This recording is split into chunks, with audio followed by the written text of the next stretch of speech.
내일의 장바구니입니다. 먼저 주제부터 화면으로 만나보시죠. 네, 하반기 모멘텀 아직도 풍성하다. 방산주 가져와 봤습니다. 관련해서 스탁솔루션의 이슬이 전문가와 함께 하도록 하겠습니다. 안녕하세요. 네, 안녕하세요. 네. 사실 뭐 하반기 모멘텀에 대한 기대가 있고 방산주가 잘 실적에 대한 기대가 있는 상황인데 주가는 살짝은 아쉽게 흘러가고 있죠. 네. 일단 어떤 이야기부터 좀 나눠보면 좋을까요? 네, 우선은 이제 이 정도 밀리는 것쯤은 좀 감안을 하셔야 되지 않을까라고 보고 있고요. 워낙에 이제 또 잘 올라왔었기 때문에 뭐 이런 기간 조정 정도는 이제 건전하게 좀 거칠 수밖에 없는 이제 구간이지 않을까라고 좀 보고 있습니다. 그래서 방산주에 이제 관심이 있으신 분들은 사실상 뭔가 하루하루 주가에 일일비하기보다는 조금 길게 보신다는 생각으로 이런 하반기 모멘텀에 이제 초점을 좀 맞추시는 게 맞지 않을까라고 좀 보고 있는 상황이고요. 우선은 이제 그 방산주들 같은 경우에 이제 그 미국 대선 리스크에 있어서 상당히 좀 제한적일 것으로 좀 보여지고 있는 상황입니다. 그래서 물론 이제 뭐 트럼프든 해리스든 누가 되든지 간에 또 수혜를 볼 수 있는 종목이기도 하지만 평균적으로 봤을 때 이제 대선이 있는 해에는 항상 이제 미국 방산주들도 평균 수익률이 한 10% 이상 높았었거든요. 그리고 이제 최소 6개월에서 1년 동안은 다음 해에도 이런 흐름들이 좀 지속이 되는 경우들이 상당히 좀 많았었습니다. 그래서 최근 이제 우리 시장들 보면은 사실상 이제 각종 경제 지표라든지 그리고 AI 기업들의 어떤 실적 발표에 굉장히 좀 민감한 이런 시기라고 좀 보여지고 있는 상황이기 때문에 상대적으로 이제 그런 경기 침체에 대한 방어를 할 수 있는 이 방산주들도 좀 보시면 좋지 않을까라는 말씀드리겠고요. 뭐 많이 알고 계시는 LIG 넥슨이라든지 하나에어로스페이스 그리고 현대로템 여전히 뭐 관점이 좀 유효하지 않나라고 좀 보고 있습니다. 다만 이제 관련주 내에서도 사실상 뭐 대장주의 이제 흐름이 좀 바뀌고 있는 이런 상황들을 좀 체크를 하셔야 될 것 같고요.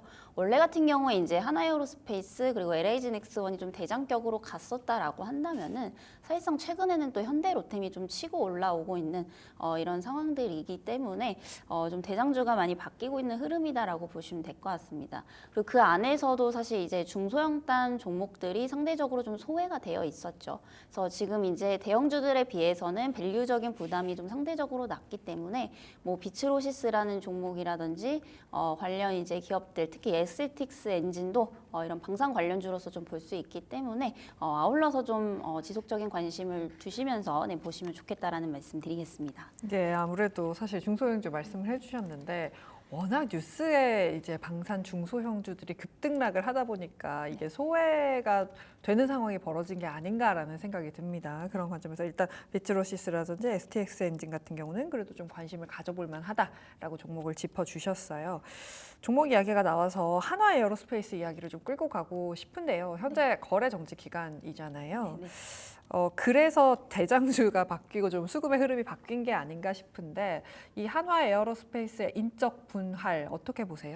우선은 인적 분할 이번에 하는 거는 저는 좀 상당히 긍정적으로 좀 보고 있는 상황입니다. 그래서 인적 분할을 뭐 어떻게 하고 앞으로 지배 구조가 어떻게 개편이 되는지 이 내용이 굉장히 좀 중요하다라고 보고 있는데 지금 이제 하나에어로스페이스 같은 경우에 주력 사업이 이제 누가 봐도 방산입니다. 그래서 아무래도 이제 자회사를 지금 이제 떼어놓는 이런 작업들을 할 것으로 좀 보이고 있는데 사실 이제 자회사 중에 비방산 계열도 이제 좀 있는 상황이었거든요. 그래서 앞으로 뭐 하나정밀기계라든지 이런 추가적으로 이제 관련 없는 기업들을 이제 인적 분할하는 이런 이제 구조로 좀 갈 것으로 좀 보이고 있기 때문에 앞으로 이제 하나에어로스페이스가 방산주로서 더욱더 좀 도약을 할 수 있지 않을까라고 좀 보고 있는 상황입니다. 그래서 아무래도 이 기업 가치가 이제 디스카운트 요인이 좀 해소가 되면서 어떤 그런 이제 사업 효율화가 좀 기대가 되고 있는 상황이기 때문에 사실 이제 거래 정지가 풀린다라고 한다면은 올해 말이죠. 그때부터는 다시 한번 좀 시세를 내줄 가능성이 좀 상당히 높다라고 좀 보고 있는 상황입니다. 아무래도 한화에어로스페이스가 거래 정지에 들어가면서 다른 방산 빅4라고 불리었던 한국항공우주, 현대로템, 그리고 LIG 넥스원 뭐 이런 쪽으로 좀 수급이 쏠리는 모습이었는데 만약에 뭐 거래 정지가 끝나고 재개가 된다면 긍정적으로 흘러갈 수 있다. 방산에 조금 더 집중할 수 있는 구조가 되지 않을까라는 말씀을 해주셨습니다. 사실 이 우리가 방산주를 보는 이유가 실적이 좋을 거고 실적이 받쳐준다면 뭐 흔들리는 시장에서도 잘 갈 수 있어서잖아요. 실적이 좋아진다라는 건 사실 우리나라 내에서가 아니라 수출이 많아져야 되는 건데 네. 환율과의 관계는 없을까요?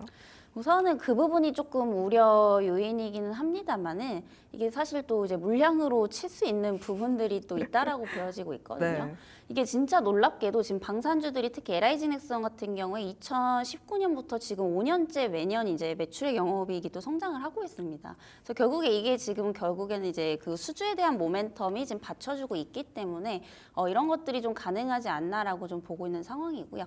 다만 이제 말씀하신 것처럼 아무래도 이제 수출로 인해서 어느 정도 이제 돈을 좀 벌어들였던 이런 상황들이기 때문에 아무래도 이제 좀 달러 약세가 좀 이어지게 된다라고 한다면 아무래도 이런 이제 수익성 부분에 있어서 상반기보다는 조금 축소가 될 가능성이 높지만 그럼에도 이제 수주 모멘텀 자체는 좀 견고한 상황이기 때문에 크게 뭐 이런 펀더멘털을 훼손할 만한 요소는 좀 아니지 않을까라고 판단을 하고 있고요. 어쨌든 지금 방산주들 같은 경우에 조선주들과 같이 봤을 때 이런 환이익에 대한 사실상 방어를 좀 잘 하고 있다라는 점에서 크게는 좀 걱정을 안 하셔도 되지 않을까라고 보고 있습니다. 그래서 결국에는 이제 그 하반기 이제 수주가 이어질 수 있느냐, 그리고 앞으로 이제 이어나갈 수 있는 모멘텀을 더 가지고 있느냐, 이 부분에 조금 초점을 맞추신다라고 한다면은 사실 환율에 대한 부분들의 영향은 굉장히 좀 제한적일 것으로 좀 보고 있고요.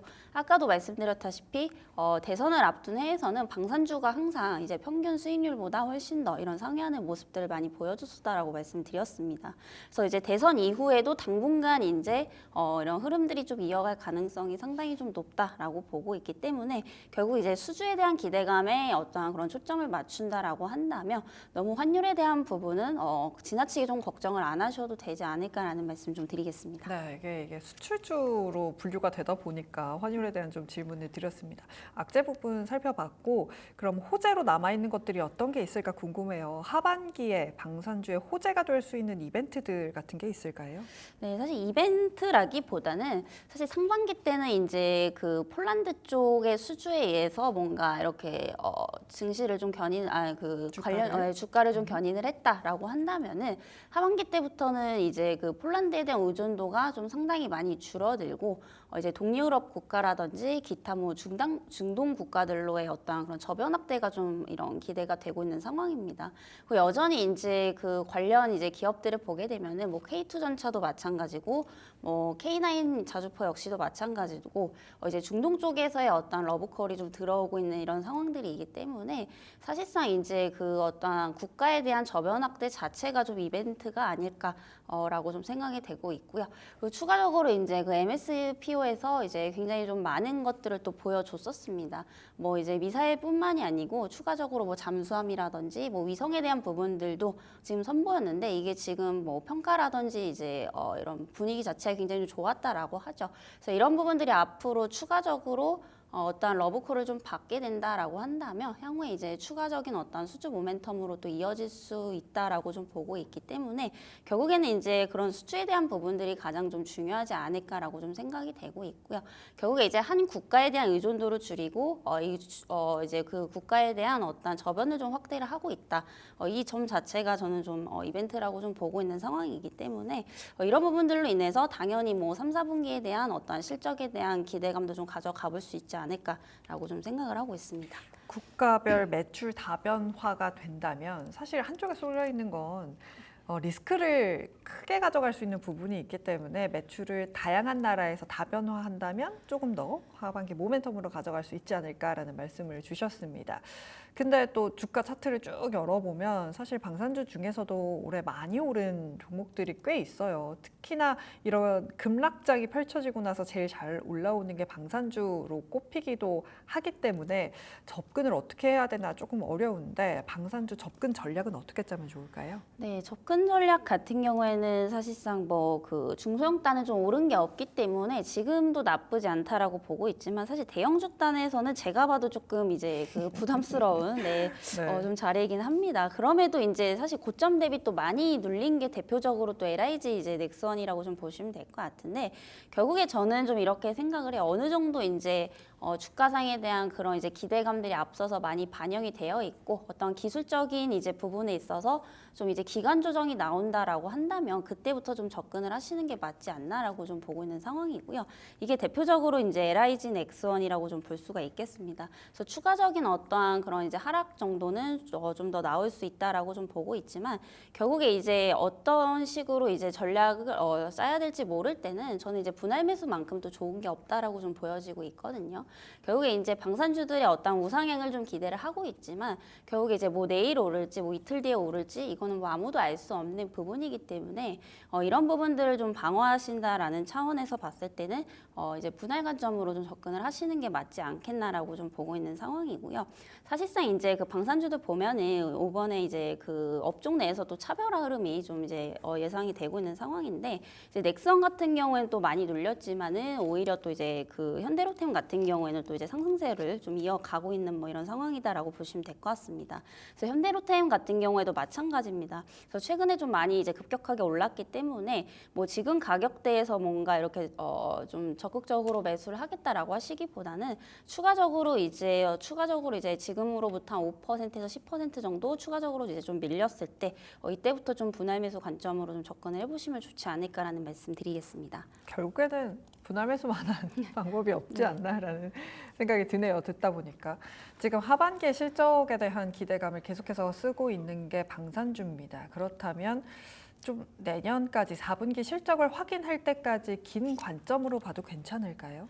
네, 우선은 방산을 뭐 이제 하루 이틀 보기에는 조금 아까운 섹터이지 않을까라고 저는 보고 있습니다. 네. 그래서 뭐 경기 침체에 대한 부분을 길게 얘기할 건 아니지만은 결국에 이게 또 연말까지 또 이어질 수밖에 없는 부분이거든요. 그리고 과거부터 지금 뭐 엔캐리 청산 얘기가 지금 나오고 있는 상황인데 제 개인적인 의견이지만 이게 지금 끝난 거다라고 보기는 상당히 좀 어렵습니다. 그래서 미국에서 지금 금리 인하하는 거 이제 확실시 되고 있죠. 네, 자칫하다가는 뭐 비커까지도 좀 나올 수가 있습니다. 확률은 좀 적지만. 그래서 이런 부분들을 봤을 때 결국에는 엔화에 대한 상승이 이제 진행이 된다라고 한다면 그런 부분들이 다시 한번 이제 시장의 어떤 급락으로 좀 이어질 수밖에 없다라고 좀 보고 있는 상황이기 때문에 그런 차원에서 본다면은 지금은 어떠한 그런 성장주 개념보다는 이제 경기 방어주의 성격을 가진 종목들도 한번 보셔야 된다라는 관점에서는 방어주 역할을 하고 있는 게 지금 방산주다라고 좀 보시면 될 것 같습니다. 그래서 패닉셀링 이후에도 사실상 이제 바이오 다음으로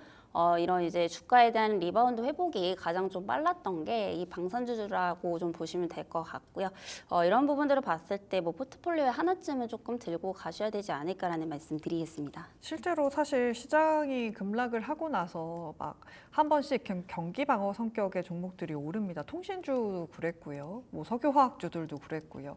꾸준하게 좀 이렇게 뭐라고 해야 할까요? 차트가 올라가는 모습을 나타낼 수 있는 게 경기 방어 성격인데 또 연말에 가면 미국 대선까지 있습니다. 그래서 빅 이벤트까지 이어질 수 있는 부분이 있기 때문에 앞서 말씀해 주신 대로 짧게 보기에는 진짜 아까운 섹터가 아닌가라는 생각이 듭니다. 그렇다면 탑픽으로는 어떤 종목 보고 계신지도 좀 궁금하네요. 네, 저는 뭐 방금 말씀드렸던 현대로템이라는 종목이고요. 네. 사실 이제 좋은 종목들이 굉장히 많이 있지만 이 현대로템 같은 경우에 아직 좀 시작도 안 했다 저는 좀 이렇게 보고 있습니다. 물론 이제 기술적으로는 내려올 수 있겠지만 오히려 네. 그때가 좀 기회이지 않을까라고 보고 있고요.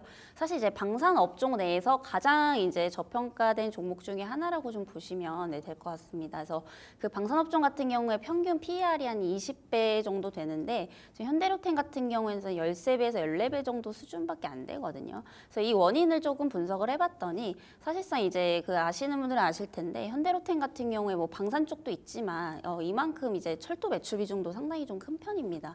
근데 아무래도 아무래도 이 철도 사업이 굉장히 좀 부진하게 되면서 어떠한 그런 주가 프리미엄을 상대적으로 좀 못 받았었죠. 그래서 최근 들어서 좀 치고 올라오고 있다라고 보시면 될 것 같은 게 결국에 이제 철도 사업이 어느 정도 좀 회복이 되느냐 이 부분이 굉장히 중요했었고 결국 이 부분이 지금 이제 해결이 되고 가는 이제 과정이라고 좀 보시면 될 것 같습니다.